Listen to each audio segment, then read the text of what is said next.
سب سے زیادہ غنی وہ شخص ہے جو اللہ تعالیٰ کی تقسیم پر راضی ہے۔ ایک بات ہمیشہ یاد رکھنا، دھوکہ کھانے والے کو اللہ صبر دے دیتا ہے، لیکن دھوکہ دینے والے کو سکون کبھی نہیں دیتا۔ مرد کا غرور ہوتی ہے ایک پاکیزہ عورت، اور عورت کا مان ہوتا ہے ایک با کردار مرد۔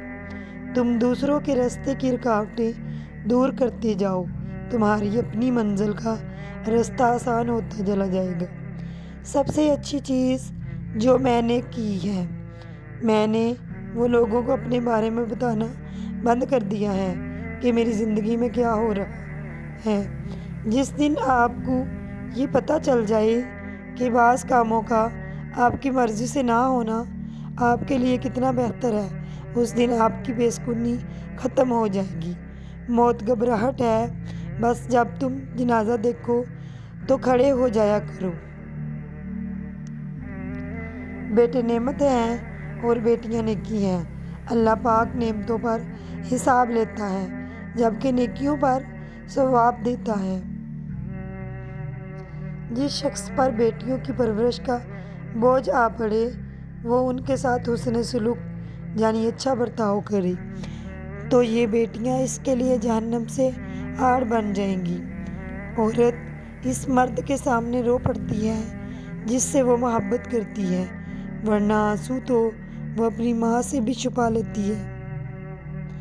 دنیا کا ہر رشتہ خواہ خانی ہو یا کوئی غیر تباہ ہی زیادہ دیر تک چلتا ہے جب کوشش دو طرف ہو۔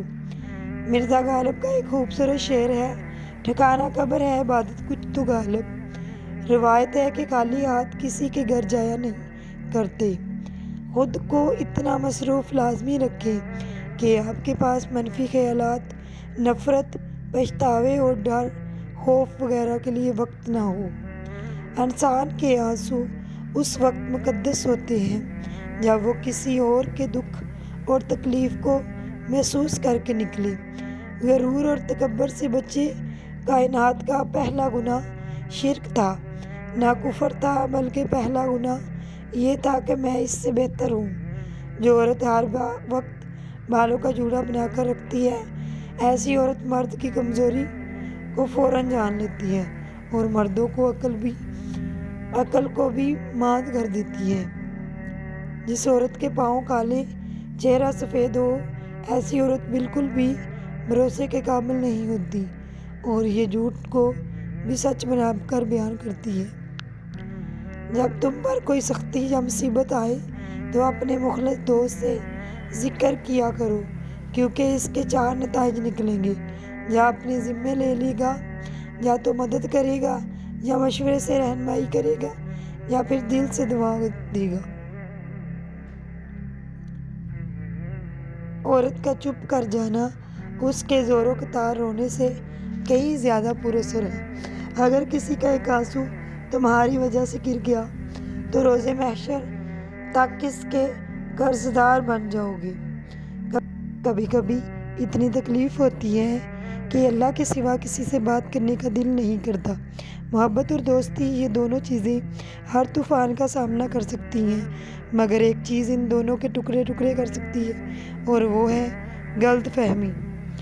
تم اپنی اولاد پر تمام جہانوں کے خزانے بھی لٹا دو تو بھی وہ قیامت کے روز تم سے دور بھاگ رہے ہوں گے، لیکن اگر تم ان کو قرآن پڑھا دو گے تو وہ تمہیں ڈھونڈتے پھریں گے، تمہیں تاج و قدر پہنائیں گے۔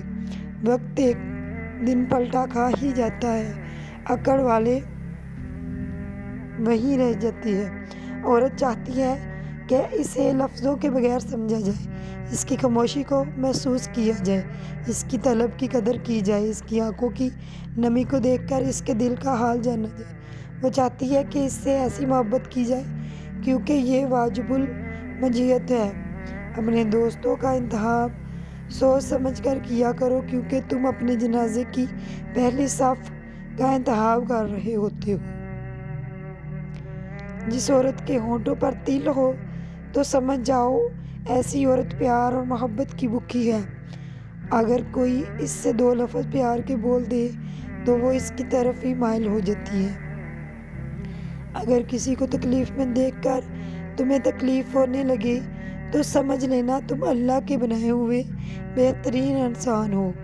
خاندانی انسان نقصان اٹھانے کے باوجود وفادار رہتا ہے، لیکن منافق شخص ہمیشہ ذاتی فائدے کے لیے دھوکہ دیتا ہے۔ اعتبار کی قلت اور شک کی زیادتی رشتوں کی خوبصورتی کو ختم کر دیتی ہے۔ اللہ اپنے بندے کو آزمائش میں ضرور ڈالتا ہے، لیکن آزمائش میں تنہا نہیں چھوڑتا۔ زندگی میں کبھی بھی یہ خواہش مت کریں کہ جو آپ کی پیٹھ پیچھے لوگ بول رہے ہیں وہ آپ کو سنائی دے، کیونکہ اگر آپ نے وہ سب سن لیا تو اس دنیا میں آپ کو اپنا کوئی بھی مخلص نہیں ملے گا۔ زیادہ سوچنا انسان کو ختم کر دیتا ہے۔ بس دعا کرو اور اللہ پر چھوڑ دو۔ دنیا میں 1000 رشتے بناؤ، لیکن ایک رشتہ ایسا بناؤ کہ جب 1000 رشتے آپ کے خلاف ہوں تو وہ ایک اکیلا آپ کے ساتھ ہو۔ زندگی میں کبھی کبھی مایوسیاں اتنی بڑھ جاتی ہیں کہ اپنے گلے سے گزرتی سانسوں کا بوجھ بھی محسوس ہونے لگتا ہے۔